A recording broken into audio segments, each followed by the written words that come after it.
Audio check.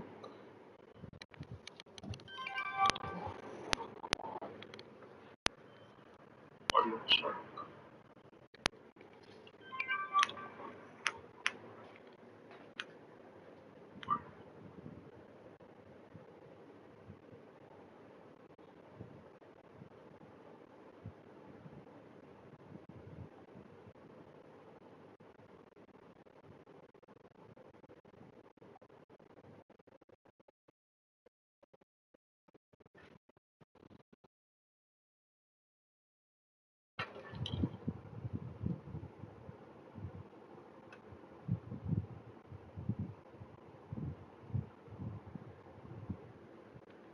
Okay, I think we should be up and running. Just gonna give people a minute or so to allow them to join in. Right.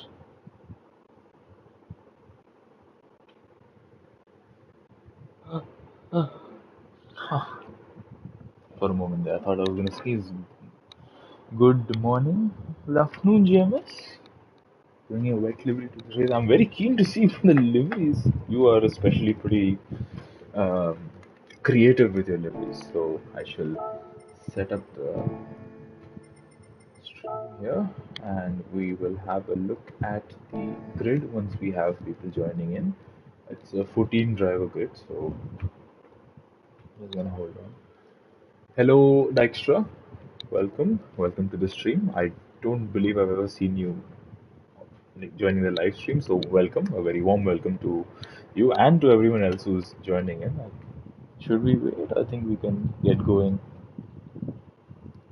I've been looking forward to seeing how this race unfolds, given what I've seen in the channel since yesterday, and I have been specially requested by Epsilon to follow his shenanigans through the Lecombe chicane and welcome Kling Beast. And well, we shall. I doubt that that'll be the last bit of carnage that we see, and I sincerely hope so myself, GMS.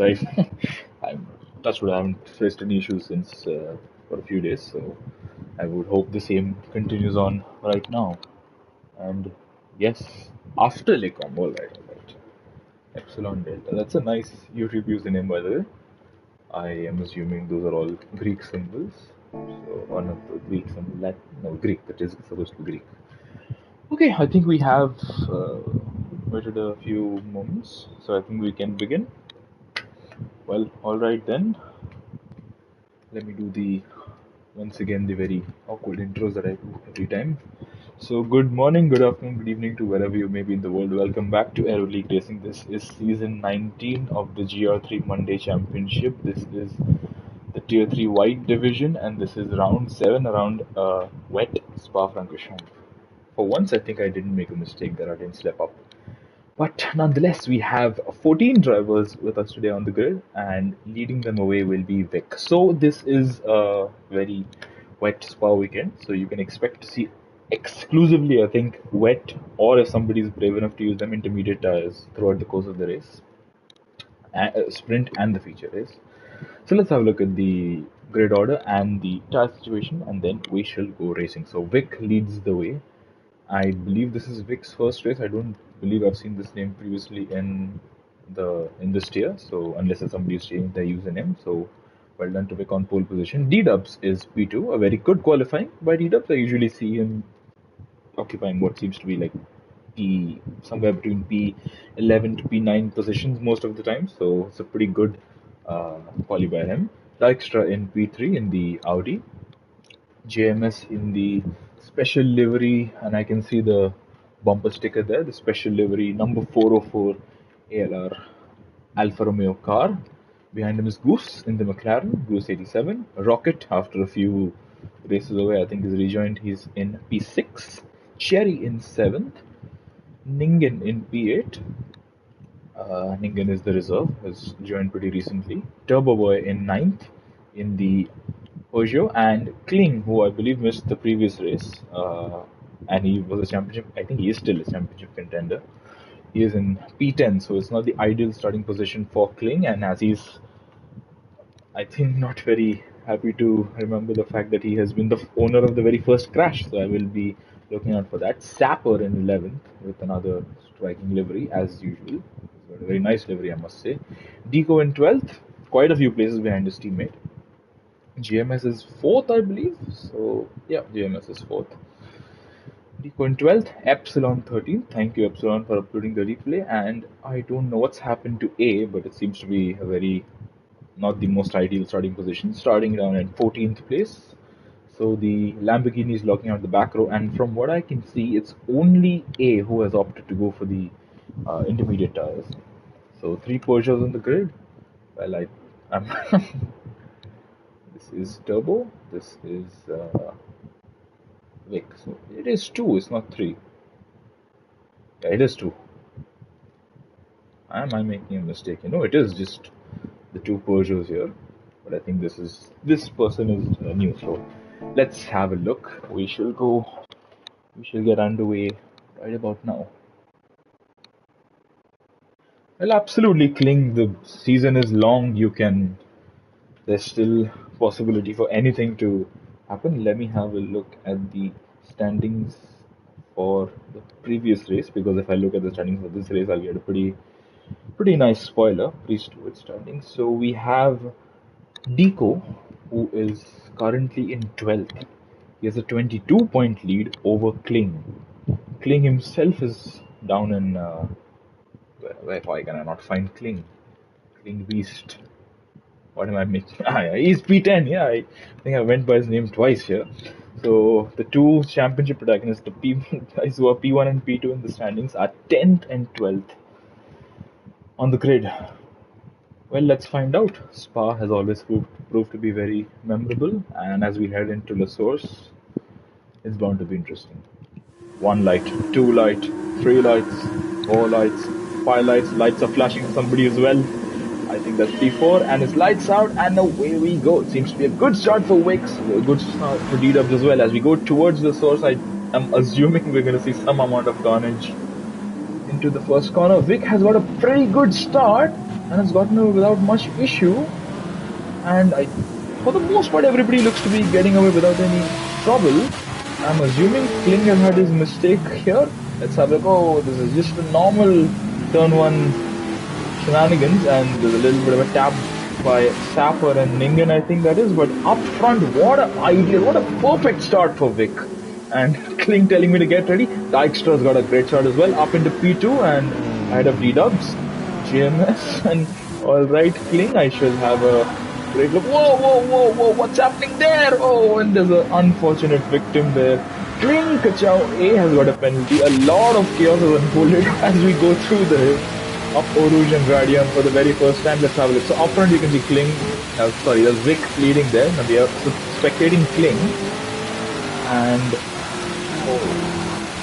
this is a classic case of losing control. Sapper has damage, and for whatever reason A picks up a penalty. Ningen has gone down the order as well. I think he was P9 or something. So why has A got a penalty? Oh, there you go. That's why A had the penalty. Yes, Kling, we can see that was a pretty valiant effort by you to try and save it, but sometimes race starts just don't go the way you like. And unfortunate down in 14th, but this man, I'm assuming Vic will be very, very happy. Dijkstra will not. What's happened there to Dijkstra? Got up into P2 ahead of D-Dubs and has now fallen to P6 and battling for P7. Dijkstra tumbles down the order. Let's have a look at Dijkstra's start, by the way, because he was P3. Let's have a look, going through upwards Eau Rouge, and D-Dubs just doesn't want to fight it here because it's too risky to make a move here. And well, you can see all the chaos unfolding further back with Kling having his moment there, but the rest of the field seems to be very well behaved as we head towards the com chicane. So let's have a look at what happened to Dijkstra. Did he just go deeper in the corner, or did he just put the power down a little too early? So let's have a look here. I think it's just, I don't know, maybe just a little loss of grip or something, because he's now down the order and battling it out with Cherry. And Cherry gets ahead as we go towards, I think it's called Brussels.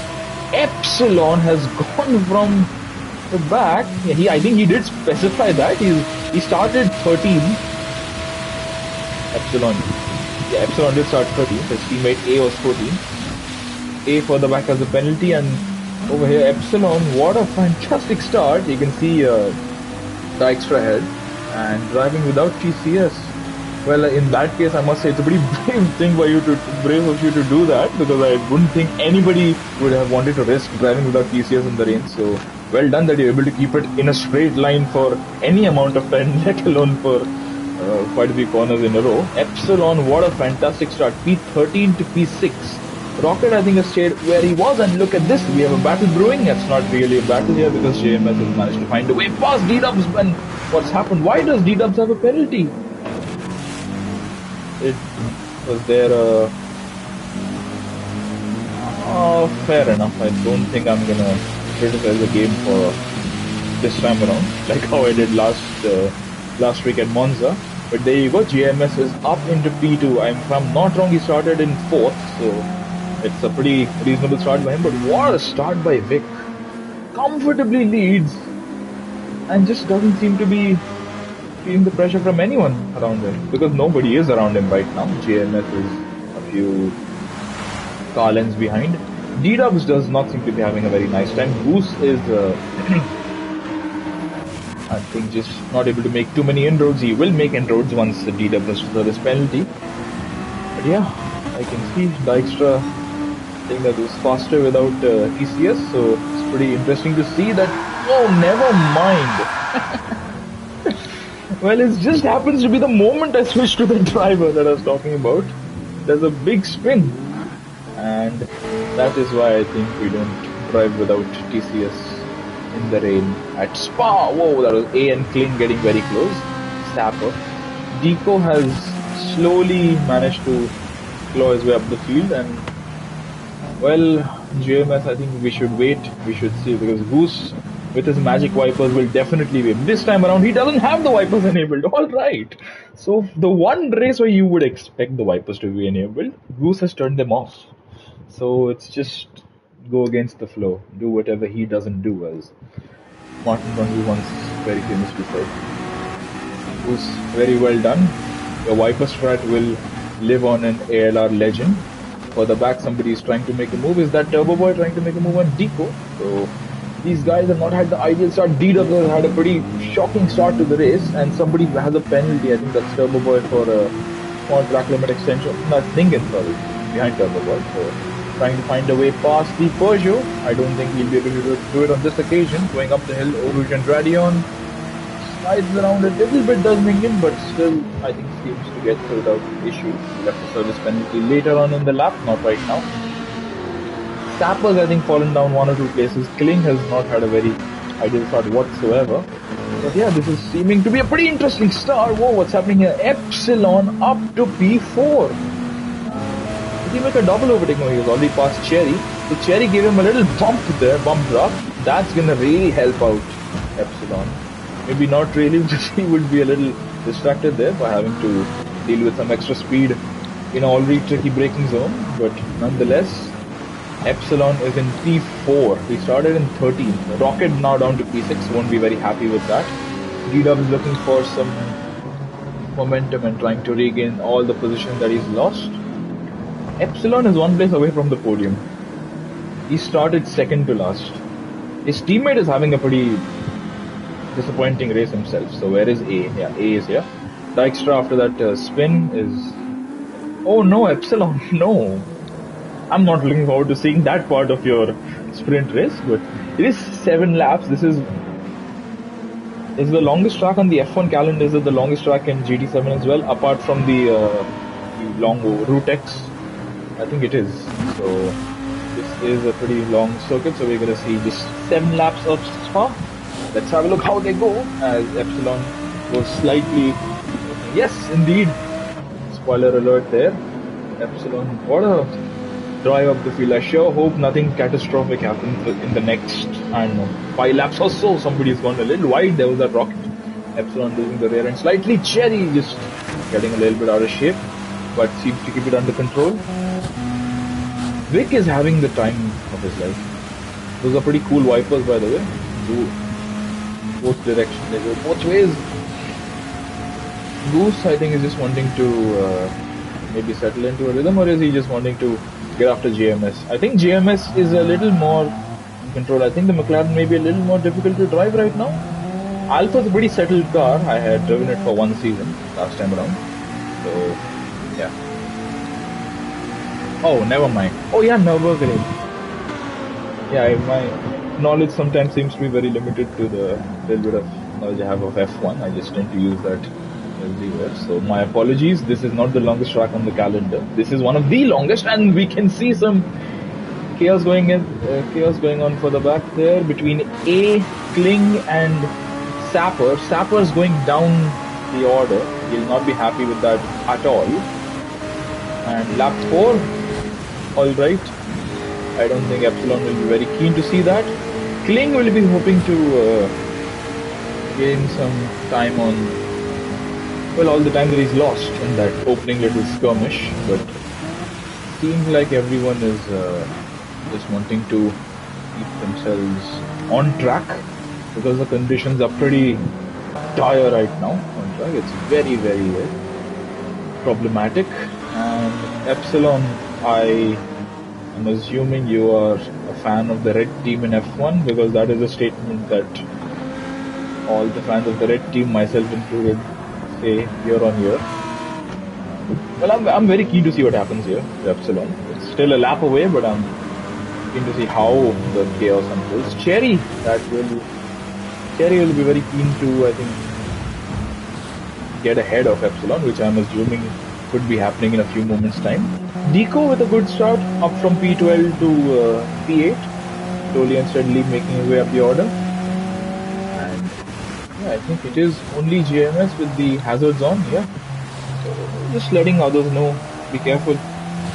Maybe raining, or maybe some rain on the way. And as we go towards this is not Puan, sorry. Which corner is this? Whoa, Vic having a bit of a slide there. I think he just needs to calm down a little. Don't want to take any unnecessary risks where this is concerned. When you're in such a good commanding lead, don't want to be taking such risks here. JMS being put under pressure by Goose, but Goose just doesn't seem to be getting close enough to strike right now. Epsilon is having to, I think he'll have to defend approaching bus stop. Cherry tries around the outside, is he?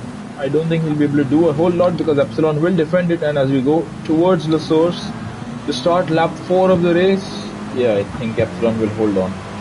And yeah, Vic seems to be just flying away. What a fantastic performance it's been so far. Epsilon is coming under increasing pressure from Cherry, sorry. He is himself chasing after Goose, Epsilon.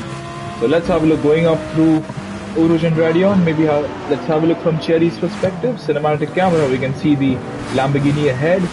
And as we go through Uruj, Radion, this is where everything went wrong for Kling on lap 1. This time around, yeah, Epsilon will still be able to hold on, but I think it will be a drag race. Epsilon has not got a very good exit though, which will make it a very short drag race, and that will promote Cherry into P4 and Epsilon down to P5. So Epsilon's incredible run of gaining positions comes to an unfortunate end. Further back, I see everyone is just well behaved. The bollard is swinging around there in the background, as you could see, when Epsilon and Cherry ran over it. So there you go through this. I think this is called Speaker's Corner. Malmedy. Forgive me, I'm just throwing out names here. I'm not very aware of the exact terms. But yeah, we can see here Goose has slightly reduced the gap to JMS, but we go through Puhan, it's nothing compared to the breakneck speeds we've seen sometimes at this particular corner. But it's still very, very entertaining to watch all these drivers and cars go through this majestic racetrack. Epsilon is coming under pressure from Rocket, who I think will be able to make a move around the outside, is it? Well done to Rocket, and unfortunate Epsilon, he's gone down 2 places in one corner. Oh, Epsilon going down the order. Rocket made a fantastic move there, well done to Rocket. D-Dubs, I think, just took advantage of a unfortunate situation for Epsilon. Yes, that corner indeed I've had a lot of times deleted in the time trial things that we do in sport mode. And Epsilon saying it's about to happen. Deco, Epsilon going side by side. Epsilon takes to the grass and Deco is sent into oblivion. And Skyrim and everything else. Whoa. Where is Deco? Somehow Deco survives. As we go through, I can't remember the name of this corner, but whoa, Deco would have had a massive code brown, and that is immense damage for the Alfa Romeo driver. And rejoins in P11, 4 positions down, but wow, that is chaotic. Where is Deco? Pointing the right way though, yeah, that is, I think Deco will be pretty happy to just see himself still pointing the right way. Dijkstra gets ahead of the struggling Alfa Romeo. Epsilon pits. Oh, well, Epsilon, don't need to be so harsh on yourself. That was a pretty good performance by you until then, and I'm sure we'll see something better over the next few laps as well. But I'm not sure why you've pitted though. It's a very interesting call to see why you've pitted. Maybe for the fastest lap, is it? Pretty good performance otherwise. Once you get the fastest lap, well, no worries there. It is still a valiant effort. When you're on in 14th, 13th, it does make sense if you have no chance of getting back into the top 10 or something, to just take a bit of a risk and try something a little different. So that way, they're still going to be try to make something out of it. So nonetheless, let's have a look. We can see here A battling it out with Ningen. Both of these guys had penalties early on in the, I think it was across lap 1 and 2. A trying to make a move around the outside. Ningen, I'm sure, will try to defend it, and I think he will do so successfully because A was not able to get past, and Kling almost taps A's rear right hand corner there. Kling will not be wanting to see his race. Will not be wanting to see himself in this position right now, and yeah, Ningen must be on the hard wets. You have to assume that, because the way he enjoyed those hard tires over the whole Monza weekend, you have to be certain that he loves the hard tires, and I'm sure some of that DNA will carry over into this race as well. So A has to get past a driver on hard wet tires. Kling has his championship rival 3 places behind him, and he has, well, I think somebody's had a moment there. Is that where did Ningen go? Ningen! We were just talking about Ningen. What happened here to the Indian driver? My fellow countryman, I must add. So exiting, going towards the end of sector 2. Oh, he's been hit by A. That is not Ningen's fault whatsoever, and that is a very unfortunate way for his race to unfold there. He is now down in an unlucky 13th. Seems to be pretty good race up until that point. So I don't think A and Ningen will be exchanging any Christmas cards this time around because of that.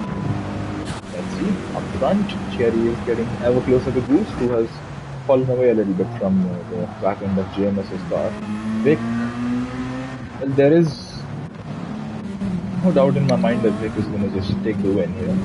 It's a question of how much the gap is going to be.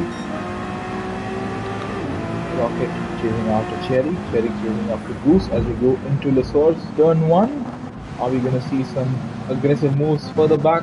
Are we going to see somebody trying out there? No, I think everybody is getting to the right on the issue. And Epsilon has bolted on a set of intermediate tires, and he has come back into the pit lane. Alright. Just wanted to see how Epsilon would open up his lap, but seems like he just wants to go back into the pits right now. So the only battle that we are going to see right now, never mind, I was going to say the battle for P3, but it's the battle here that we are seeing between D-Dubs and Rocket. D-Dubs trying to get past Rocket, D-Dubs breaks late, Rocket has the inside line, but D-Dubs has done enough to get ahead of the Honda driver and up into 5. Well done, D-Dubs. That was a nice move. Rumba Boy running in a reasonable P7, Kling having a little lap there. A has, I think A being on the intermediates is causing him some of the grief that he's facing. Turbo Boys run very wide there into that corner. Kling and Turbo going side by side. Turbo still has the inside line, but Kling cuts him off and moves up into P7. Turbo in P8. A is off circuit. Sapper will want to make the most of this opportunity provided to him because of A's bad run approaching Kuan, and there you go. Sapper is ahead. A and Deco. Now Deco is also trying to make some inroads, and well, A is just not having a very good time right now, is he? He's gone down 3 places in the span of a few corners, and he just seems to be struggling quite a bit right now on these inters. So maybe inters were a bit of a gamble game after all. Dykstra will want to get past the Lambo as well, and as we are on the penultimate lap, and Deco presently is in the most ideal situation. Given the amount of chaos we've seen, all you want for your future race is a good run into turn 1, but it doesn't seem like A wants to let him do that, because A wants to be in that P1. Obviously, reverse order for the feature race starts with P10, and that is what A will be so desperate to get. Deco runs wide, Sapper runs wide, and that will allow A to get into that all-elusive P10. And as we go towards bus stop, Sapper has gone a little bit deep. A has been hit by Deco. Dykstra moves up to P11. Deco has a penalty. Ningen is all over the back of the Alfa Romeo, and as we start lap 7, the all-important P10 fight has seen quite a few drivers change hands. A and Sapper battling it out. A trying to send it down the inside. There's a little bit of contact there between the Ferrari and the Lamborghini, but it seems like it's A who is now ahead, and we can see a pretty clear dry line forming here. The rain is dissipating. I think that is what is giving A his new confidence on these tires. I think Turbo's taken a little bit too much, as in what do I want to say, he's gone to the wet part of the track a little too much there. That is going to give him a very bad run down the Kendall Straight, approaching the Comp chicane, and that will allow A, I think, to just breeze by. Turbo don't think we'll be able to do a whole lot to defend, and last lap chaos. I'm very keen to see how that unfolds. Kling running in 6th, so this is the last opportunity that Cherry has to get a podium in the sprint, but I don't think Bruce will be having too much trouble holding off the Beamer there. Rocket has not had a very good run and now has a very resurgent, I should say, Lamborghini right behind him, and around the outside A tries the move, but that is too risky at that part of the track. That has given him a pretty bad run towards Puan, and I think that will allow Turbo Boy to go down the inside. Or will A be able to hold it around the outside? I think this Turbo backed out there, but that has, we can see Rocket going a little wide there, and that will allow A to get by. Will he? Let's go into this, I don't remember the name of the chicane, but he will try to battle Rocket to the best of his abilities. He has the better tires right now. Rocket just doesn't have the grip, it seems. He's gone to the wet part of the track, he's gone off circuit slightly, and that is going to allow A to get ahead. And last lap chaos, I'm being told. I'm very keen to see what happens here, because apart from A just slicing through the field, not a whole lot seems to be happening further back. Never mind, I should not have said that. Oh my. Oh. A, I think, passed these guys at just the right time, because everything seems to have gone awry here. So let's have a look. Rocket, I think, will go a little wider. He's gone a little bit too early on throttle. Turbo runs in the back of Rocket. Dykstra and Turbo make a lot of contact.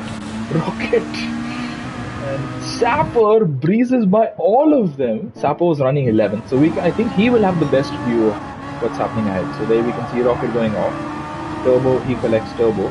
Dykstra has nowhere to go. Dykstra collects Turbo. Rocket is doing some 360s, and Sapper moved into P8 out of nowhere. Very well done. Ningen blasting through. Can he get ahead of Turbo Boy? He goes slightly off circuit there. I think he should be okay, because he's managed to get the car slowed down just in time. Vic wins the race. Very well done. JMS finishes P2. Cherry holds off. No, Cherry overtakes Goose. How did that happen? No, Cherry just found a way down the inside. Oh, he held the inside line there, which he held the line that would become the inside line at the exit of the chicane. And Cherry takes P3 right at the end. So I did say this was the last opportunity for him to get the podium, and he's managed to do so. Kling takes the fastest lap, and P5 D-dubs in 6th. A finishes 7th, a late resurgence. Tapper in 8th, Dykstra in 9th, and Ningen going down the order. What happened to Ningen there? Dykstra 9th, Deco 10th. So let's have a look. Oh, he picked up a penalty. What's happened here? Yeah, Ningen did go offside. So I wanted to say that this may or may not be a penalty, and it unfortunately for Ningen seems to be like it will. Yeah, it has taken the all elusive beaten away from him right at the end there. So we can see Sapper here holding off Dykstra. Turbo Boy not getting the best of exits there, which will allow Deco to make a very crucial overtake here, and that will promote him to P10. Deco's exit there could just have made all the difference when going into the feature race. Rocket in 13th, it's been a pretty shocking end to the race for Rocket. Epsilon, it's on dry tires. Just enjoying Epsilon. Just here for the vibes. Lamborghini driver just wants to have a flourish to the finish. Taps the wall there to let it know that he's grateful for there being a barrier there, else he would have had to run into some more grass. And Epsilon slowly and steadily makes his way to the order, and is dry enough for a dry lap to get the fastest lap? Definitely. It was very obvious from your teammates on board that the last lap was, it got very dry so all of a sudden, but then all of a sudden the rain came back. So fair gamble by you, Epsilon. So let's see. Running in 14th, it doesn't. It's worth it to take a bit of a risk here, and Epsilon will have. He'll weave across the line. Will he drive and reverse across the line? He just rams into the wall coming across the line when we can see the headlights of the Lamborghini illuminating not a very long pit lane as it turns out for F1. I think this layout takes you through that is the 24-hour layout. So thank you to Epsilon for uploading the sprint replay. Thank you to JMS for uploading the feature replay. And I can't wait to see what we have in store. Very quickly, I'm going to bring up the replay. There you go. Don't have a chance to accidentally glance over the order. So, this corner that he's approaching, Deco made a very crucial overtake here to get into P10. Had he not done that, he would have been here at the back of the grid. That is why it's never over until you cross the finish line. Think of the poor Lambo mechanics indeed. But I think Epsilon just gave them the best show, so they won't mind. They will keep that playing on loop to give themselves some motivation to fix the car faster. Deco leads the way. Sorry for that. Deco leads the way on wet tires. Dykstra is on the wets as well. I am very keen to see if anybody's taking the risk to go on the inters here. It's not really a risk because it could all of a sudden dry up like how we saw in the sprint race, and Lamborghini is bankrupt, says Epsilon. Well, nonetheless, you are still running in 4th and 14th, so anything's possible. I'm very keen to see how this unfolds. Dykstra in 2nd, Sapper in 3rd. After that, well, I don't think he would have expected to be finding himself finishing in 8th and then all of a sudden finding himself in 3rd for the start of the feature. And can you please not show me at the end of the race? I can't promise that, but let's see. I may just have a brief glance over at your Lamborghini. A in 4th on the intermediates. Alright, so A has opted for the intermediates in the sprint and in the feature. Will it pay off for him? We're about to find out 18 laps from now. D-Dubs in 5th on the wets. Kling on the wets as well. Goose also on the wet tires. So is Cherry. So is JMS. And Vic has opted for the intermediates. Alright, so given the pace he showed, you would expect to see him just be blasting through the field, but let's see. I'm not sure. I'm sure everybody's not gone for the wet tires because they are doubtful of the weather. So let's see if the gamble pays off. So right now we have 2 drivers on the intermediate tires. Turbo is on the wets as well. So is Ningen. He is on the hard wets once again. Rocket is on the wets as well. And Epsilon, I think this is perfect condition for racing hards. So, but despite that, he's gone for the wet tires. Let's go. Deco will lead the way ahead of Dijkstra, Sapper, A, T-Dubs. And we are about to find out how this very interesting feature race will unfold. Deco leads the way. Dijkstra does not seem to have got a very perfect launch that he would have wanted. Not sure if he's still driving with TCS off. And that is Sapper, I think, coming a little bit hot into the source there. And yeah, starting at the chicane is always interesting because it leaves you very vulnerable at getting a bad exit. As it turns out, D-Dubs has got a bad exit out of the source, which will allow Kling to get up into P5. Goose, let's see if he can make up some position. What about Cherry? JMS still ahead of Vic. As we go through Eau Rouge and Radion, the bulk of the action I think will be happening further back. Let's have a look at these guys. Ningen, Rocket, Epsilon. What do these guys do? Ningen, I don't think, has got the best exit out of the Radion section, and him and Rocket almost make contact there. And I think it is clean pass by Rocket to get ahead of Ningen, and into Lecom chicane we go. Rocket is now in 12th, Ningen now to 13, getting a little bit out of shape there, which might allow Epsilon to get past. Let's have a look in the midfield. So everybody seems to be pretty well behaved. So I think this is the benefit of having a rolling start, is that there is already a bit of a gap between the drivers, so you won't see as much chaos. The rain is lashing down right now. Goose goes slightly off, Kling goes slightly off, but I don't think it will be a penalty for either of them. Kling will want to gain as many points as he can on Deco. Trouble for him. Oh, what's happening here? Trouble for A, as it turns out. Deco is running in a speedo. Let's have a look here. Something has happened. A has gone slightly off circuit there. So Dijkstra. Did I miss something? Yeah, I want to see this here. Dijkstra did overtake Deco. I was wondering where. So let's have a look.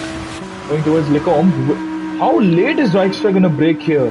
And that too around the outside. What a fantastic move if he was able to make that stick, and he does. Very well done, Dijkstra. There was a little bit of contact there at the end, but despite that, late braking, very well done. Dijkstra is into P1. And as we get back to the action here, so A is about to have a moment.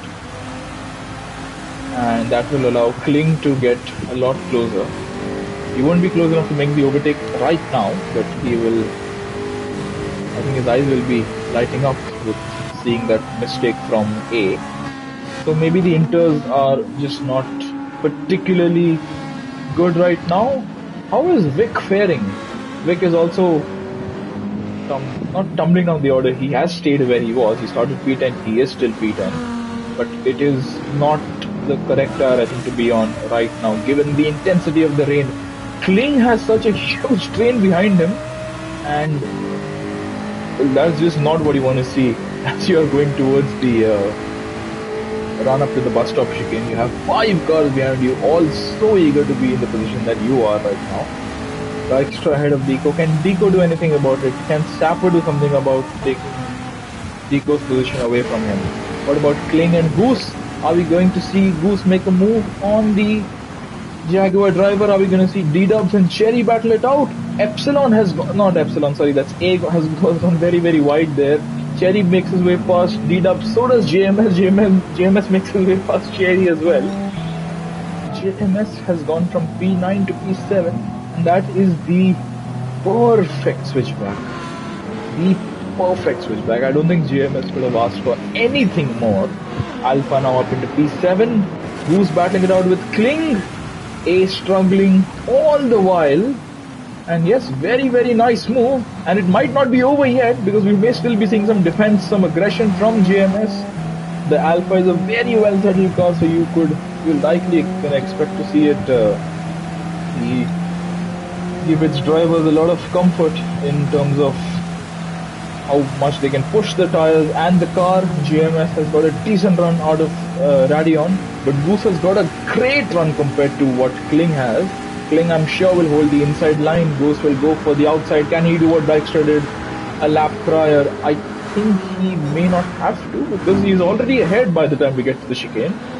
Goose is up into P5. Kling is down a place, and yeah, I think D-Dubs will be very upset with how that little exchange ended in him losing quite a few places. He's now down to P9. Vic, I think, will be questioning his choice at this point, or will he just want to hold on to his track position because the rain might be reducing in intensity a few laps from now?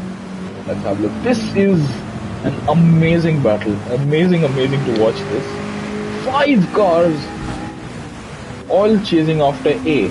A is P4. And somehow, despite being on the tires that seem to be a little dicey right now, A is able to hold off these guys, or able to stay ahead of these guys.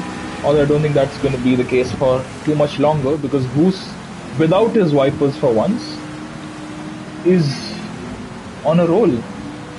And he seems to be having a good run here. Kling is the one who seems to be struggling quite a bit, and I think GMS will now be the one to try and get past. The Jaguar driver tries to make the move down the inside, cannot do so, and that may open up the door for Cherry, but I don't think this is the part of the track where you want to send a dive down the inside, and Cherry thinks otherwise. Cherry thinks better of it.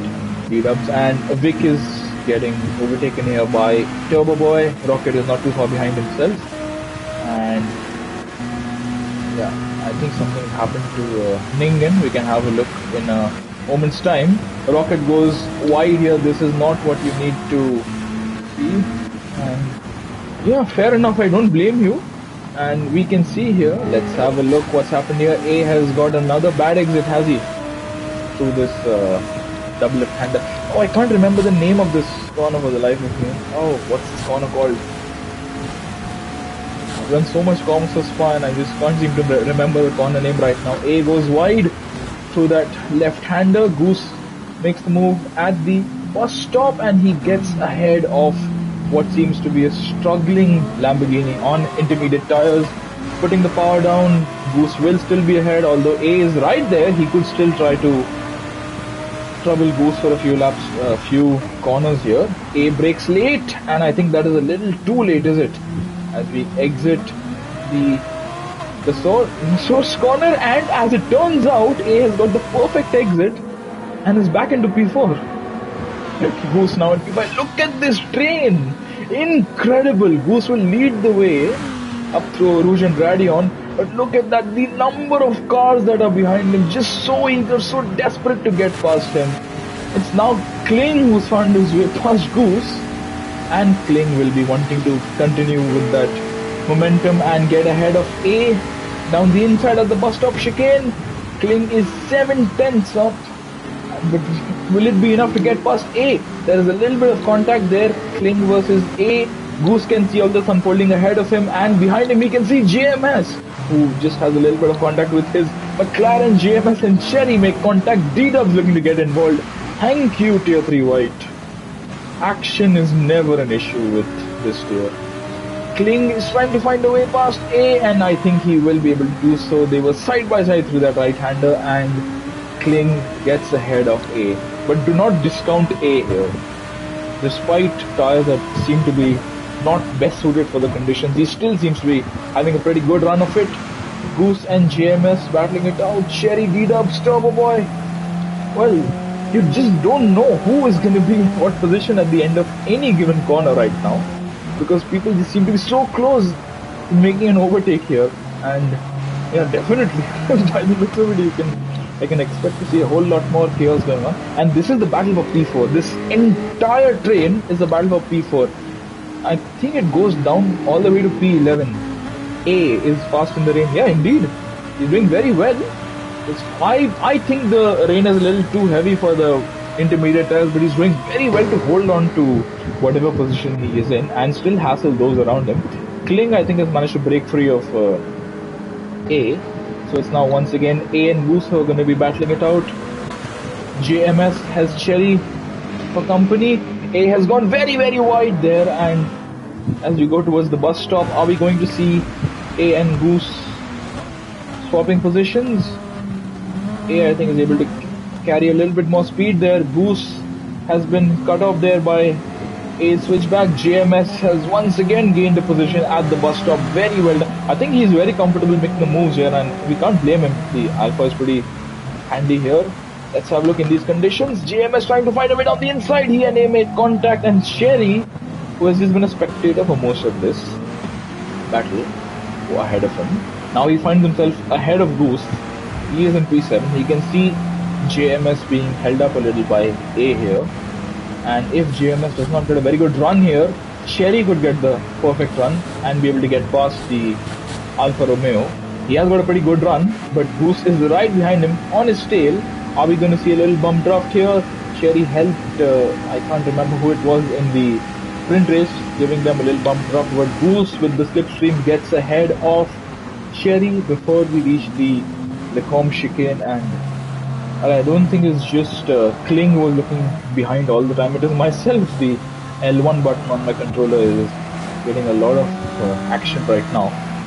Goose trying to find his way past JMS. Cherry trying to regain that P7. D-Dubs just trying to make heads or tails of the situation. Vic, I don't know what Vic is doing exactly, because at this point, given the amount of spray, I just don't know. Are the intermediate runners just trying to survive, or are they trying to find the opportunity to get past those on the wets? D-Dubs was a little bit wide there through Wuhan. That for a moment gave Vic an opportunity to get past. Turbo Boy is trying to find his way past the Italian, but to no avail right now. Rocket is in 12th. I'm still not sure. Epsilon is about to join this train, so there are 9 cars in this battle for P4.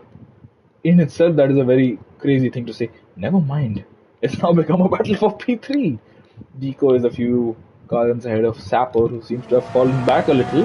So it's Sapper, Kling, A, JMS, Goose, Cherry, D-Dubs, Vic, Turbo Boy, Rocket, Epsilon, battling it out for a net P3. Sure, there's a lot of field spread right now, but given what we've seen over the past few laps, you really cannot discount anything at this point. Sapper, I don't think can keep up with Deco right now. Deco cannot keep up with Dykstra right now. Dykstra is flying out in front, and as I say that, he's made a mistake at the bus stop chicane. Gone a little bit too deep into that corner, and what are we seeing here? Does Sapper make a mistake, or why is he slowed down so much? Sapper, something wrong with the brake pedal, I think. Oh, that was a little bit of a late move there by Sapper, but I don't think there's any harm done there, unless Kling felt otherwise. Kling is now in P3, one position behind his championship rival, and Sapper seems to be struggling with putting the power down out of the bus stop there.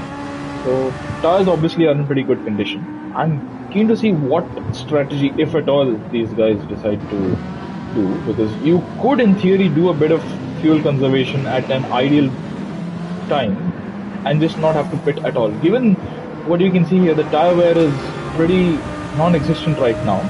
Sapper battling it out with Kling, so I'm very keen to see what is the case here. But indeed, but I think Kling just managed to hold it very well, which is why I said no harm done. So there could have been a very easy to have an overreaction to that moment, and it was a pretty big crash there, but very well done Kling on avoiding a code brown. Sapper is still there though, so we can't discount him from this battle for P3. A is just biding his time, is he? Or is he trying to find a way past the Ferrari driver? Ferrari versus Lamborghini. Ferrari will stay ahead for the time being. Further back, this is just so much fun to watch. GMS is still holding off Goose, who is himself holding off Cherry, who's holding off Vic. D-Dubs has fallen down the order again. So he's now down to P10. I think he was running in 8th or something. And well, indeed, yeah, this is rather ridiculous to watch because it's so much chaos, so much entertainment, and it just doesn't seem to be ending anytime soon. Deco had a moment there, or have these guys just managed to catch up to him? This Deco, I think, was pretty comfortably ahead of these guys. It's now battle from P2 down to P13, is it? It is one long continuous train. If Kling manages to catch up to the back of Deco's car, Sapper is right there. A is on these enters, biding his time. Kling almost loses it all, but holds it together and stays in fourth. JMS will be... I don't know, JMS is actually not in the most ideal situation here because he has a train ahead and behind him, just too much to focus on right now. Does he defend? Does he attack? Does he hold position? Right now it seems like he wants to attack. A is P5 and A will, I'm pretty sure, be able to defend it, but will JMS go for another switchback? I don't think it's going to be as successful of a switchback this time around. As we start lap 6 of this race, 33% of the race has been completed, and as we start lap 6, JMS trying to find a way down the inside and drifts his way, and that is not how you want to enter turn 1. It has resulted in Goose getting ahead. Cherry has gone down the order. What's happened to Cherry here? Let's have a look. I think he's made a mistake or something, because or have I missed something? This Vic is up into P8, and we're gonna see here all the chaos unfolding between A and JMS. And I think, yeah, this is what we want to see. So Goose will get a good view of this. JMS down the inside at turn 1, and JMS will be drifting it out there, and there's a little bit of contact with Goose. Vic will, I think, get decent drive on these enters. He should be able to draw level alongside JMS, but Goose blocks his run. As we go towards Orush and Radion, are we going to see Vic brave it out? Nope, and fair enough. That is a very risky part to try and brave it out. JMS now falling down the order to P7. Cherry has also gone down the order. D-Dubs is running in 10th, not having the best of races himself. Are we going to see, though, a move here by D-Dubs on Cherry? Into the Lecombe chicane we go. There's battles going on up ahead as well. There's the battle for P3. A versus Sapper versus Kling. Kling goes off track. Sapper almost ran into the back of Kling a moment ago as well, but somehow they all are still pointing the right way, which is just not what I would have expected at all. A finds a way down the inside of the Ferrari driver. Ferrari versus McLaren. I think Ferrari should still be able to hold it. Goose, or will Goose be able to make a move around the outside? Goose, without any wipers, is not able to make the move on Sapper, and actually it is JMS who gets ahead of the McLaren as well. So much action, and will Vic join this little battle here? Oh, he's trying to make 2 moves in 1 corner. Now, that won't be very good, I think. This is, I think, just a little too opportunistic by Vic here, trying to get down the inside of 2 cars. Goose is still there, JMS is still there. If they run wide like they are right now, that would have made sense. Cherry runs into the back of Vic, gives him a little bump drop there, and that will allow Vic, I think, to hold on to P7 unless he goes wide. For a moment it looked like he was going very, very wide there. Cherry and Goose battling it out, and positions are just being swapped at a crazy rate. Cherry trying to find a way ahead of Goose. The rain seems to be intensifying. Goose and Cherry battling it out as we start the final part of the racetrack. Lap 6 of 18, and the chaos just carries on, doesn't it? Vic is now in Vic is a few columns ahead of Goose and Cherry. Cherry is still not able to find a way past Goose, and I don't think this little moment will help him either, but Turbo is a little too far behind to attack him right now. So the long train that we saw seems to have dissipated a little, but oh, never mind. Never mind what's happening here. What is happening here? A, I think, once again has got a bad exit. So this is where all the chaos seems to be unfolding here. Oh, I think, yeah, A just runs a little wide there. That gives Sapper all the reason to try and find a way fast. Down the inside goes Sapper. JMS can see. Sapper breaks very early for some reason. A has the penalty because of the off-track excursion. And whoa, that is A rejoining. Not in the best situation. That puts Sapper more towards the pit lane than he would have ever liked to be. JMS has to take evasive action. Vic and Goose are having their own moment out here. And, well, I don't know what to make of this. Apart from the fact that the chaos will carry on lap after lap after lap. Cherry was running in 9th. He now finds himself battling it out for 5th out of nowhere. And Cherry has found his way up into P5. Goose has gone a little bit wide there. Sapper has fallen down the order. And you know what? I think I shall do that. Is just take a picture here of this, all this chaos unfolding, and somebody can later on take a screenshot of this for their own perusal. I need to go up. So there you go. Never underestimate the amount of chaos that can take place here. So there you go. All that chaos. Maybe we can have a look from Cherry's perspective. Oh no, wrong button. So there you go. So, oh, I've gone a lap behind. Never mind. I tried to do something nice. Doesn't seem like it's gone very well. Vic and Goose, A and Sapper, Cherry and JMS will be singing right now with how that bus stop chicane has gone. They will be singing their hearts out. I don't think they can believe their eyes right now. They are now in P4 and P5, and the battle behind them continues to ensue, which will, I'm sure, result in them being able to pull away a little bit from the rest of the field. Can Sapper do anything about Cherry ahead of him? Sapper does not get the best exit, I think, out of that Oroshadian section, which will allow Goose, I think, to try and find a way past the Ferrari driver. Ferrari versus McLaren.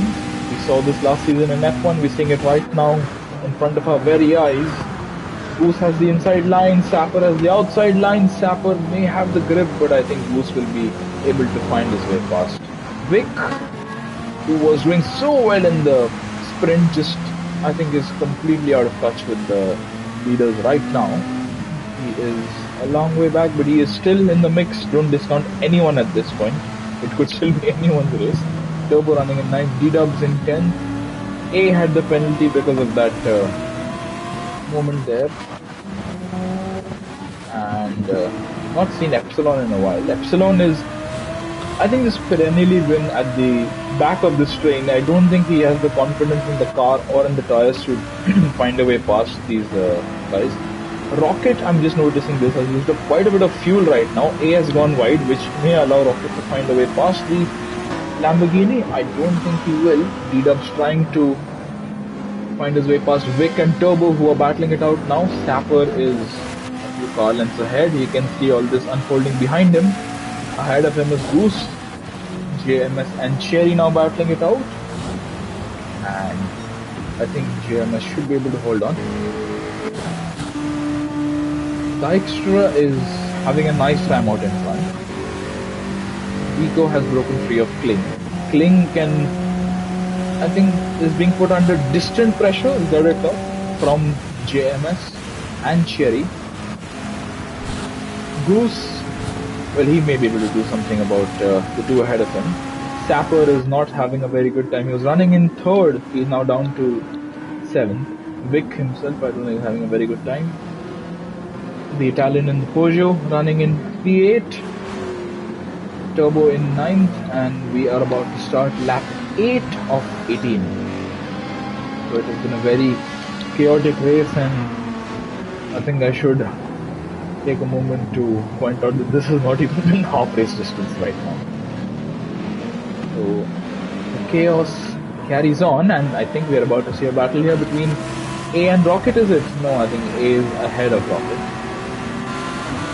Epsilon not able to do a whole lot right now. Ningen is having a pretty dismal race for the back. So we will have a look at what happened to him before the end of the race. So Cherry putting JMS under pressure. Let's see if Cherry can find a way past the Alfa Romeo. I don't think on this occasion it will be possible because JMS is comfortably ahead. JMS, I think I found out the reason why he's not able to get past guys anymore. He doesn't have the hazards on. Maybe he will remember to turn them on before the end of the race. That will give him some momentum. Goose not turning his wipers on. Yes, indeed, GMS, that is exactly the case. So I think you know the secret to your race is to turn on the blinkers. For Goose, it is to turn on the wipers. I think some other drivers will have their own superstitions here, and Cherry has found a way past JMS, who was struggling, and he has a penalty. Why? Is that for going off circuit? It didn't seem like he went off by a whole lot.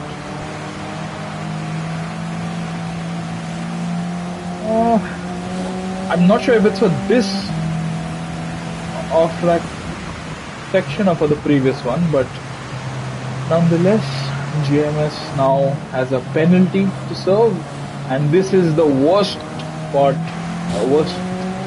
bit of timing for him, because there are about 4 cars behind him, all desperate to find a way past. Goose definitely will. It's a matter of whether Sapper, Vic, Turbo will be able to as well. So GMS slowing down here. So it won't be by a whole lot, but his momentum will be halted, which will be enough to let Goose by, Sapper by, and I think Vic will join the battle as well. Turbo, I think, is a little too far back to make the move, or is he? No, he tries to find a way past. GMS trying to battle it out, but the Alpha going down the other. So that is how quickly fortunes can change in a race. He was running P4 and he gets another penalty. Why?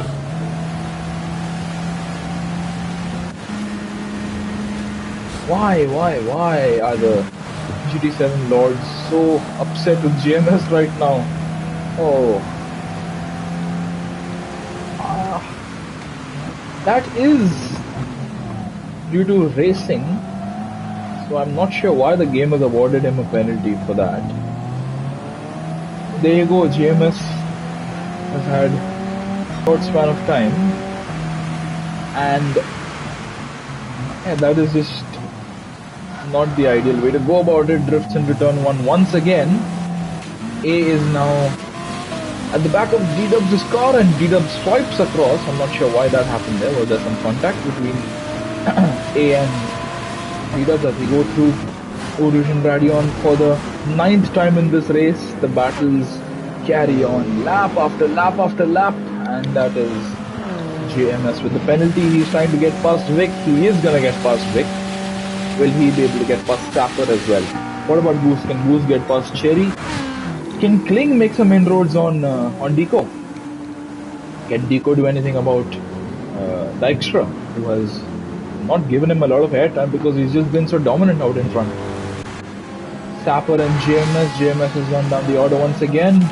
Sapper, no, I think JMS just wasn't able to get ahead of Sapper at all. Yeah, I think he tried but wasn't able to find a way past the Ferrari driver. Vic and the Alpha make a little bit of contact. So the two Peugeots, they're not teammates, they're running Linus turn, 8th and 9th right now, Turbo Boy and Vic. Let's have a look if the pair of them can find their way past the ailing Alfa Romeo in this race. The rain is increasing in intensity, it seems. Okay, this is what I can see from some of these onboards here. Turbo Boy, can he find a way past his fellow Peugeot driver? I think he should be able to. Vic just will not have any grip if he continues to hold that line. D-Dubs is able to draw level alongside, but I don't think he'll be able to pass the Porsche driver. It is getting very intense, this rain. There's a penalty incoming for, or rather there's a slowdown incoming for GMS. Sapper running in 6th. These two have, well, they managed to catch up to Kling, so Kling is struggling. Let's have a look at JMS. Is he going to be overtaken by Turbo Boy this time around? This is where it all went wrong for him last lap. And this time around, once again, Turbo Boy will be on the inside. Alpha will be on the outside, but this time around, JMS is not close enough to the Porsche of Turbo. He's close enough to the Porsche of Vic. And both the French cars go off track. JMS goes off track, takes out one of the polystyrene barriers, and The penalties continue. What's happened here? I think D-Dubs will get a good view of all this.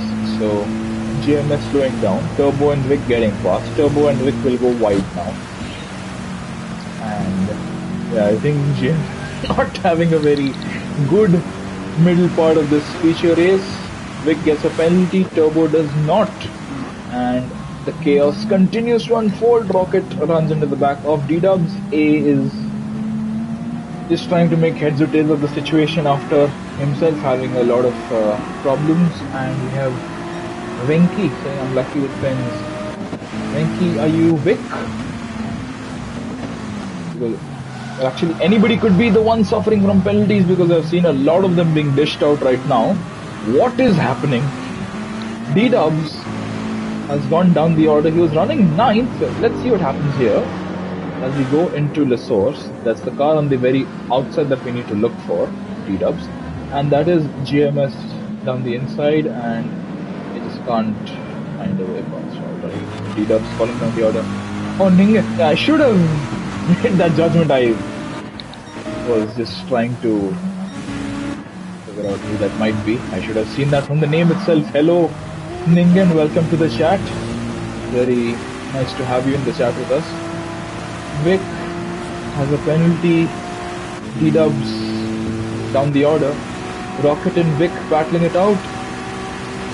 Are we going to see Rocket able to get ahead of Vic? So I have a feeling this race will go on for quite a while because we have just reached half race distance. There's been a lot of chaos, a lot of contact, and another 25 minutes remaining.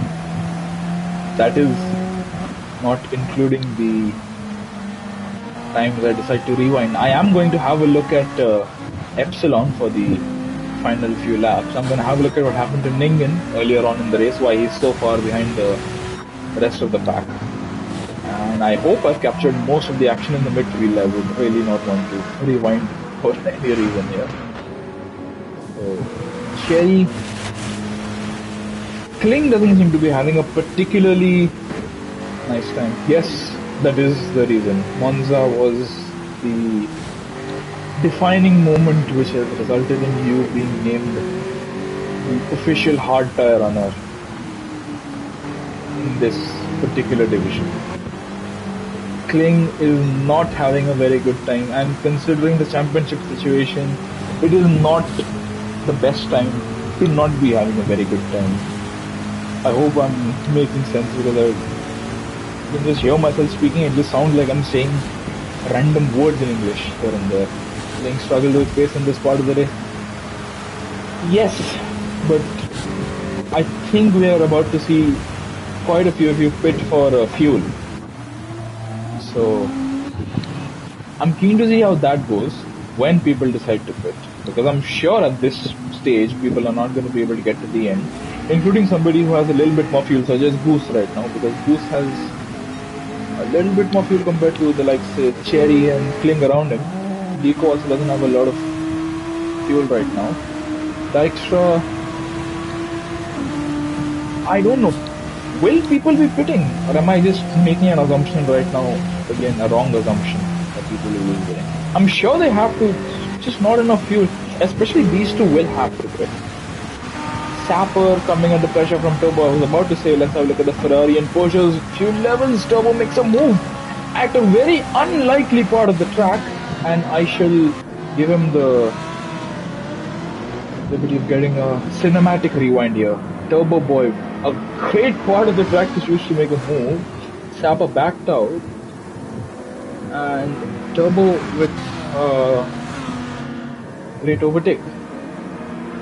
Up into P6 goes the Porsche driver. However, the Ferrari is right there, and I am very keen to see how the strategy unfolds here. Sapper has nominal fuel compared to what Turbo has right now. Turbo may just be able to do a no stop. Maybe. I hope so. I don't know. Maybe I'm just making too many wrong assumptions here. Turbo doesn't get the best of exits through that turn, and neither does Sapper. JMS was running with the likes of Kling, Cherry and so on, but now he finds himself in P8 amidst a battling pack. Turbo Boy, Sapper, and a very feisty A who is on these inters and has sent GMS slightly off circuit there and has found his way past GMS. Rocket will also be able to find his way past. Rocket seems to have a lot of grip. And no one, again, a penalty for the Alfa Romeo driver. Rocket has a moment. Rocket is off circuit and all chaos seems to have broken loose here. Rocket is the first driver in this field, in the midfield I should say, to crash. And oh, he makes contact twice with JMS and that sends him into the wall. And well, Rocket's race has just gone all helter-skelter here. A has found his way past GMS. GMS will once again, for the umpteenth time, I don't get to use that word a whole lot in my vocabulary, but for the umpteenth time, GMS will have to serve a penalty. And 2 of the 3 penalties that he served have, I feel, been unfair because they've been due to somebody forcing him off circuit due to no fault of his own. GMS now falls to P11. Dykstra pits. Somebody else has a penalty. Sapper has a 2-second penalty. Why? No, come on. For this. Yeah, I'm not sure, GMS, why the game has been so rude towards you. But Sapper, a 2-second penalty for that. That is... The game is very interesting sometimes. Dykstra has pit. Cherry has pit. So I'm expecting to see quite a few others over the next few laps into the pit. Sapper has stayed out. Considering his fuel level and his very recent headache of getting a 2-second penalty, I would have expected Sapper to pit, but he opted to stay out. Yeah, sometimes this game I don't know what to say, that's why I don't have a whole lot to comment on the situation, but yeah, 2 seconds is ridiculous for that. He lost about 2 seconds in that whole ordeal. Come on, game. That is ridiculous. Deco leads, but he has to pit.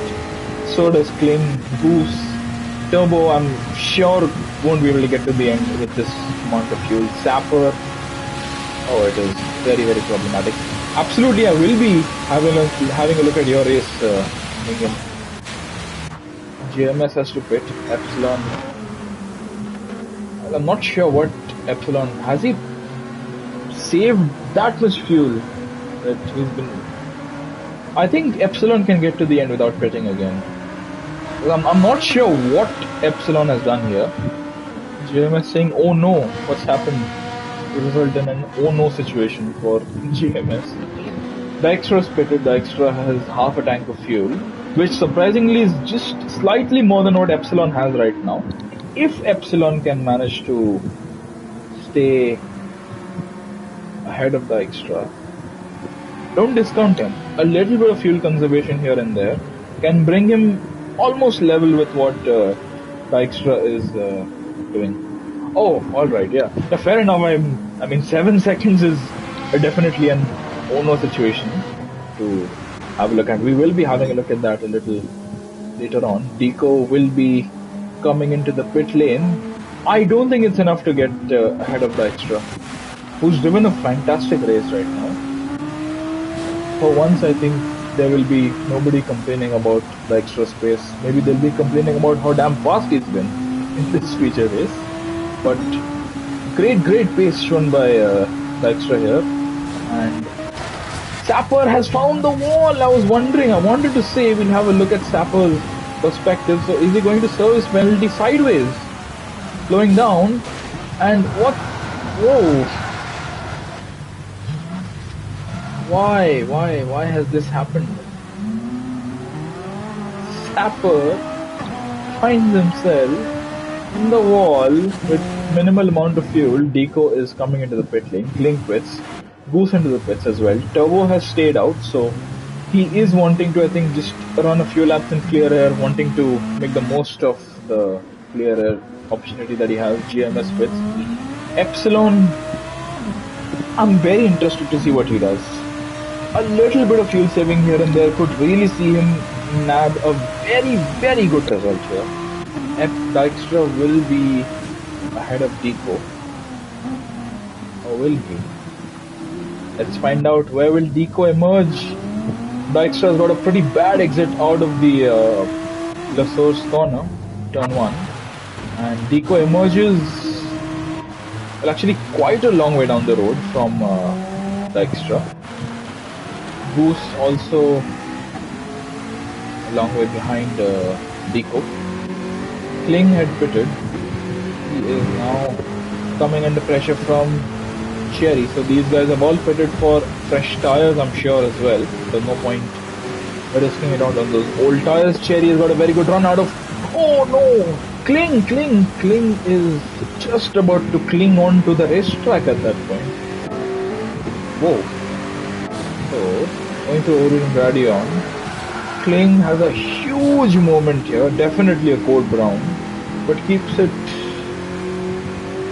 code light brown, maybe, not dark brown. And Kling holds on to a position on the track. Yeah, he's clinged on very well. GMS has very nicely put it. Well done to Kling. GMS is running in, well, just behind Kling. So his race has run backwards, the Jaguar driver. He's running in P3 for the longest time. And given by what I'm seeing right now, he seems to be in a net P4. Turbo is yet to pit. Everybody else has made their pit stop. Deco has comfortable amount of fuel on board. He doesn't need to be taking any risks here. Dijkstra, will he be able to find a way past Epsilon in the next few laps? I'm sure Dijkstra has a lot more to play around with in terms of fuel. Epsilon will have to be a little more conservative in regards to what he does. I'm sure Epsilon is seriously considering or has already had it in his mind that he does not want to pit in this race. That is one way to get a good result here. Turbo Boy will have to pit. It's a matter of when. He stays out for one more lap. Epsilon being chased after by Dijkstra. Deco is a few seconds down the road. Goose is another few seconds down the road. Cherry continues that trend. Kling, after having clinged on very well, as GMS very nicely put it, is running in 7th. GMS is running in 8th. A has opted to stay on his trusty intermediate tires, running in 9th. And Ningen, after having pitted earlier on, finds himself in the top 10. Vic has pitted. He is in 11th. D-Dubs, his race has gone helter-skelter there. He is running in 12th. Sapper, after that penalty, I think he just threw his entire race off course. He's running in 13th. And Rocket needs a rocket ship, as Fernando Alonso once said. He is running in a very dismal 14th place. I'm very keen to see these two guys' strategy. Turbo Boy, when he pits, where will he come out? He will not have to take on as much fuel as those around him had to, because the Peugeot is pretty good with fuel. And look at that lovely elevation of this racetrack. Their energy is sappered. Yeah, it's pretty sappered right now. Is RCR sapper. He started in 3rd. I'm sure this has to be very, very frustrating and very leaving a little downbeat, I think, with how the race has unfolded. Because for a while there, I was certain that we may see him on the podium. Turbo Boy has gotten to a critical stage in terms of his fuel levels. I'm sure he will be having to consider he'll have to consider boxing about now. What does Epsilon do? I want to say he doesn't have enough fuel, but then he just has a little bit less fuel compared to Dijkstra. Sure, that little bit less, maybe about a lap or so, but then again, Epsilon could just be considering some fuel conservation here. I'm sure he can still get a P2 out of all this, out of nowhere. So, Epsilon, of course you have enough fuel. I'm not sure, did you pit or did you just put it in fuel mix 6 for the time he was stuck behind these that big midfield pack. Because I haven't been able to follow your quite a few levels. Oh, zero stop. Yeah, fair enough. That is, I think exactly. Did you set out to do that Epsilon from the get-go, or did you just decide to do it on the fly? You're in fuel mix and below for the whole race. Fair enough. That is, I think, given you a big lifeline here, because even if you let Dijkstra by here, there is still a P2 at hand. Given the situation that we could see earlier on in the race, where you were running in 13th Epsilon, to be now running currently in what is P1, because Turbo has to pit, you don't. Dijkstra will probably be able to find a way past, but as of now he's not been able to do so. He may be able to do so right now. Just as I say that, Dijkstra might be able to find a way past. Oh, fair enough. That is very smart strategy by you there, Epsilon, to not lose too much time stuck in traffic. And as we go into Lecombe chicane, lap 15 of 18, Turbo Boy has to pit. I think he may come out around about where Cherry and Kling and Co are right now. So there is quite a bit of field spread. Ningen is running in 10th. He has not been able to... Vic has not been able to get past Ningen. So let's see if going into the Lecombe chicane he can change that. Brakes late, and he will be, I think, able to get ahead of the Porsche driver, who just hasn't had the best of times here. Ningen down the order to 11th, Vic going up to P10, and I'm being told to wait for the end. What is going to happen here? So are we going to see some proper chaos here? Epsilon sliding around, Dijkstra slowly and steadily making inroads, and he is not wanting to take any unnecessary risks here. So I don't see there being a whole lot of rain right now, so I think the track drying out, as Turbo Boy waited for this moment here, for the track to dry out. He will pit. He has to pit.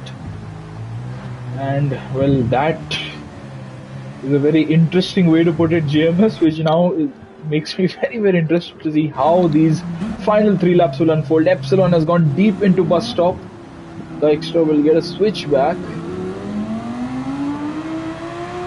Deco is too far behind right now, and Turbo has pitted. I think he may come out in the intermediates. Epsilon leads, but he has to be very cautious with the fuel levels. Turbo Boy will pit. I'm very keen to see what tires he opts for. He won't have to fill up his fuel as much as the others have had to. Turbo will exit the pits. Let's have a look where he'll emerge. So it is... He has come out on the intermediates, and he is, I think, where I predicted, Cherry, Kling and so he is...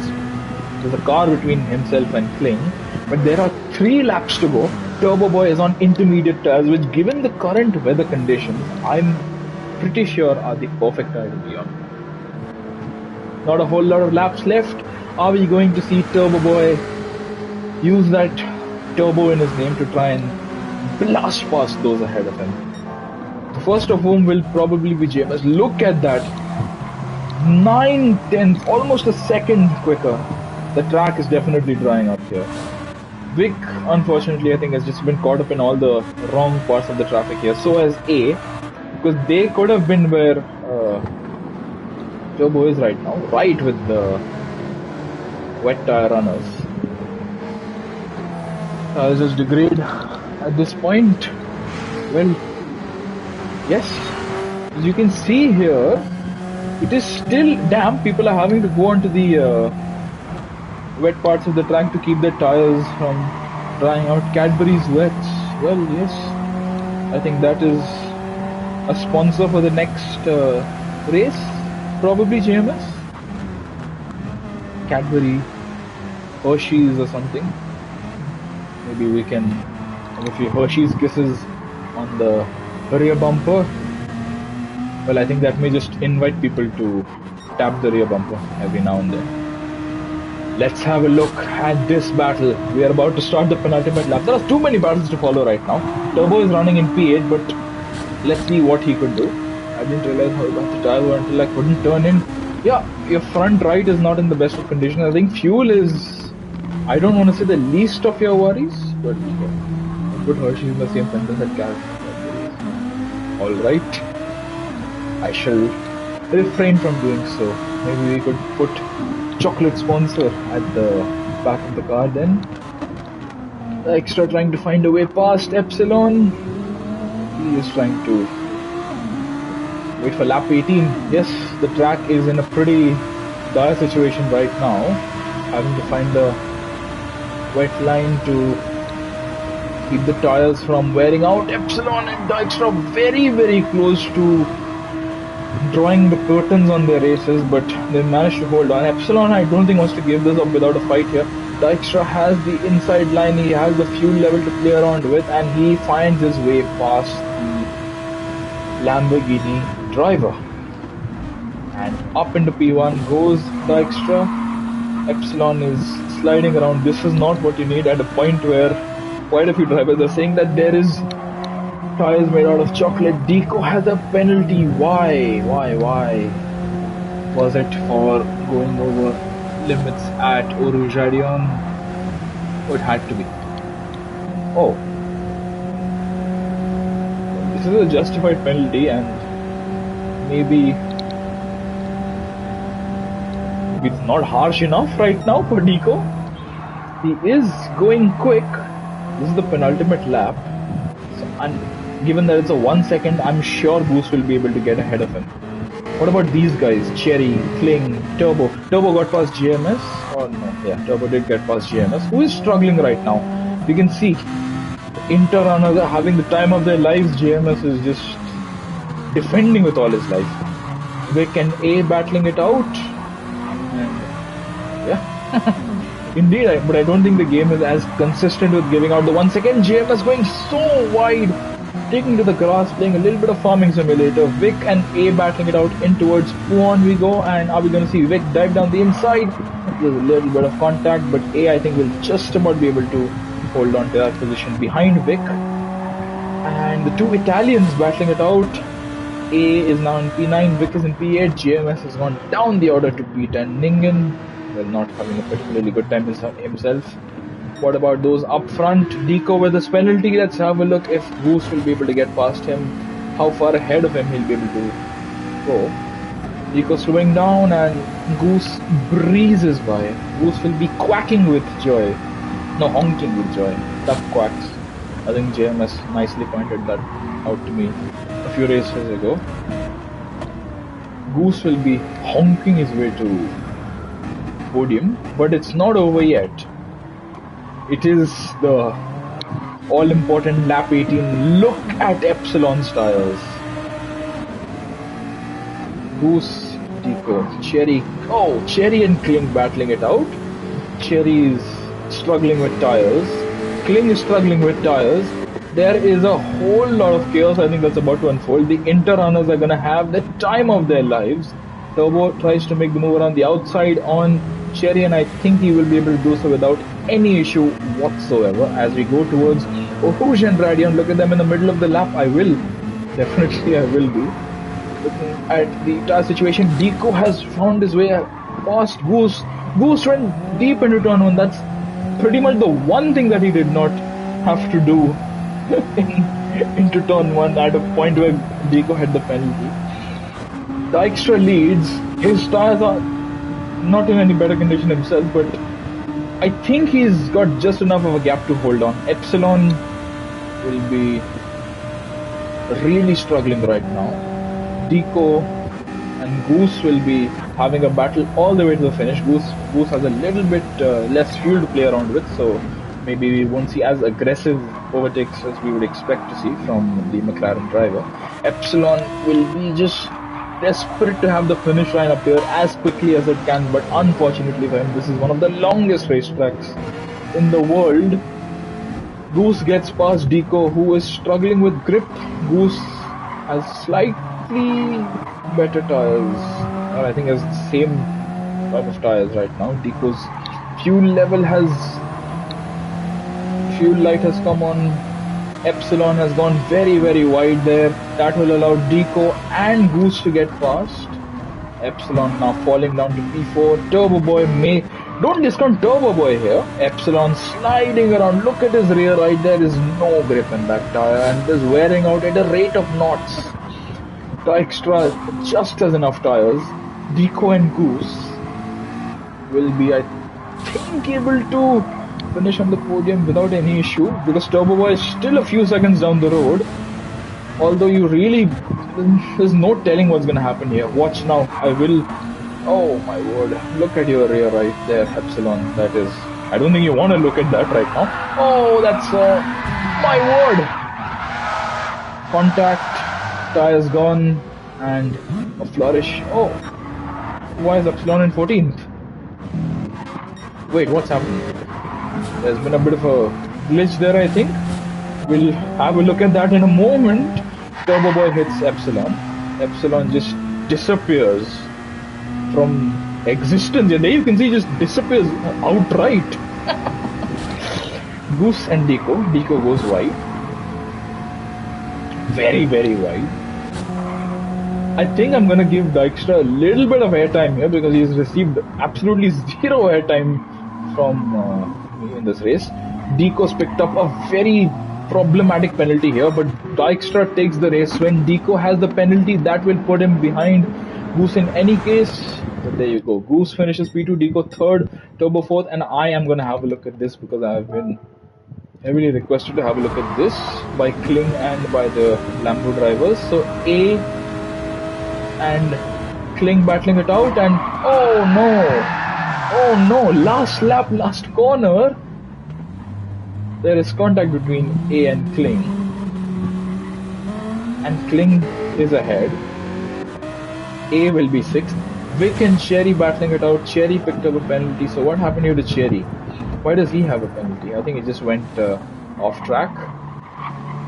Vic will have the better tires, intermediate tires. He'll get a good run and he'll be able to get past. And there seems to be been a lot of chaos on this last lap. GMS also saying that I should have a look at him. Oh, his tires. Well, they were tires at one point. Right now they are just something that is attached to the car. GMS slowly traversing the bus stop chicane to crawl across the line and take P9. Sapper and Ningen are battling it out. Are we going to see Ningen, he seems to be bouncing over the curving there? What happened to Sapper? Sapper has no tires. Sapper is sliding around like anything. So is Ningen.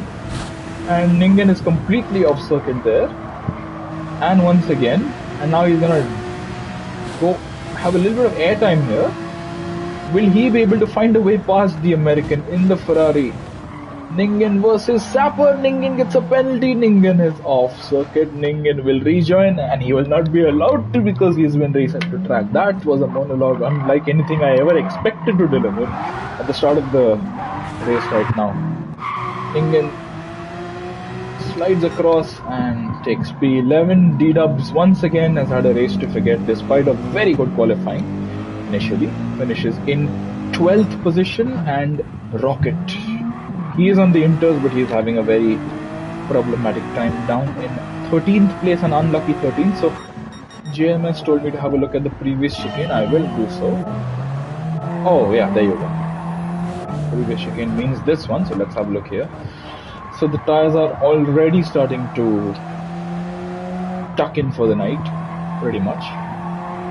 And as we go towards the end of Sector 2, JMS where he's gonna go wide. Is there gonna be contact with someone? Yellow flag. Why is there a yellow flag? Is it for? Not sure why it's for yeah. Forgot that's for Epsilon. What exactly happened to Epsilon here? has a huge spin, can see drivers going past him, and just disappears. I think we just rage quit there. That is the logical explanation for that, but there you go. Rocket is a long way off the rest of the field. Ningen and Sapper are gonna have their moment right now. So Ningen is gonna be forcibly reset to track and drift across the line in 11th. I want to have a look at that 7-second occurrence earlier on in the race. I will rewind to have a look at that. D-Dubs in 12th and Rocket having a problematic one. Get Turbo Boy's perspective for that one. For the Ningen incident or for the... Oh, for the... Oh, absolutely. Understood. I understood which one you're talking about. I think I understood that. Is it for this one? Oh, for the Epsilon one, yeah. There's too many incidents, I'm sorry. There's been too many incidents, I don't know which one to have a look at. So let's have a look. So Turbo Boy driving his Peugeot very nicely on intermediate tires. And Epsilon is... My word. That has to be one of the most chaotic finishes to a race that I've seen in a long time. Turbo Boy will get P4 at the end of his efforts.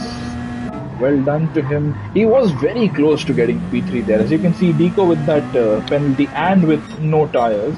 These guys in one more, had there been one more lap or a little longer to go in the lap, there would have been a lot of problems for the pair of them. Kling finishes in P5. Unfortunately, he is behind his championship rival at the end of all these 18 laps, and I will have a look at the end of Rocket's rather unfortunate race. And yes, it's been a well, I didn't expect this season to be so damn chaotic here.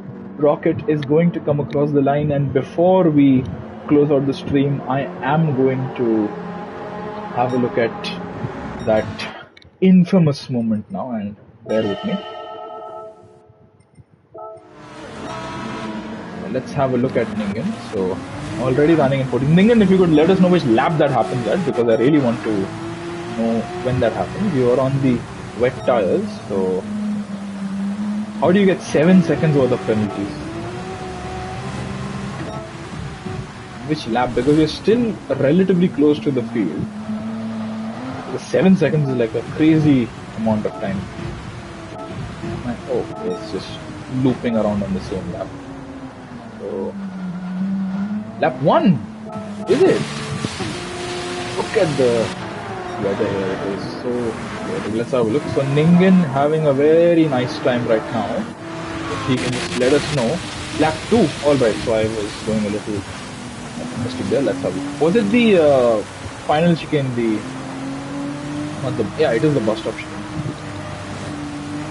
Absolutely, so we're going from tier 3 white to tier 3 blue.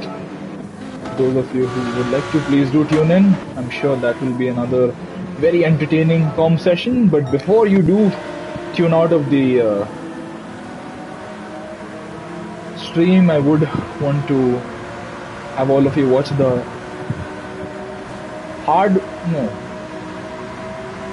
wet hards runner Ningen get a penalty. Lap 2 at Lecombe. Alright. So there you go. Ningen is having a nice run towards the Lecombe chicane. Ahead of him is Epsilon Delta, who will definitely not have problems towards on the last lap of the race. And let's have a look. Ningen approaching Lecombe chicane, brakes, and gets through without any issues. I think you missed. It's not the correct lap or the correct corner. Is it the final chicane then? Let's have a look. Approaching the final chicane on lap 2. Let's have a look on this lap. Well, everything seems to be going very well. So lap 3 maybe? Let's have a look. Have a look at the... Oh yeah, there you go! So we have found the elusive penalty. Let's have a look. It is lap 3, Ningen, Venki. Let's have a look. Ningen traversing the iconic Camel Straight and puts the brakes on, braking for Lecombe, and just goes off, and whoa, completely straight lines the chicane, and that will give him a 7-second time penalty. 7. And to, I think, cap off what has been a very eventful stream, I think we will close it out by watching all 7 seconds of Ningen having to slow down. That is a very unfortunate way for him to have his race thrown out of contention, but there you go. 7 seconds. I think that is the sum total of the penalties that all those ahead got. But nonetheless, there you go. Yeah, style points, definitely. I think you gave the photographer a very nice thing to look at. So there you go. I'm sure there's a photographer somewhere here who you've given a very nice few images to. But nonetheless, there you go. Thank you very, very much. This has been a pretty long stream, 1 hour 41 minutes. The other streams usually go about 1 hour 15 or so. So there you go. With that, we conclude the Spa race. And before I conclude, let me have a look if they have uploaded the... Yeah, there you go. Oh, all right. So thank you for all the kind words, and I shall read out the championship standings for once. I've not done so for the first 5 rounds of the season, which is pretty ridiculous. I just forgot that there's a championship standings as well to look out for, not just the race. So Vic has been disqualified from the race for using the wrong car. JMS and Dijkstra take the wins. And let's have a look at the standings. Deco leads Klingbeast, but the gap has reduced. 19 points separate these two as we go into the Trial Mountain round. Turbo Boy is in 3rd, and he is, I think, out of contention outright. If for some reason Kling doesn't have a particularly good weekend, I think, and Turbo has a very good weekend, there may be a chance of Turbo Boy getting P2, but the battle here is for P1 between Deco and Klingbeast. Turbo and Fancy are going to be battling it out at Trial Mountain, which is going to be the season finale for this incredible season that we've had. Sorry. Shiere, which is A, is also... So we have a battle for P3 here between Turbo, Fancy and Shiere, which is A in the Lamborghini. 149, 147 and 144 points respectively. As for the rest of the field, there is still a few battles going on here and there. So there's a battle between Goose and JMS for P6. And, well, let's find out how that unfolds. But for that, we will have to wait 1 more week.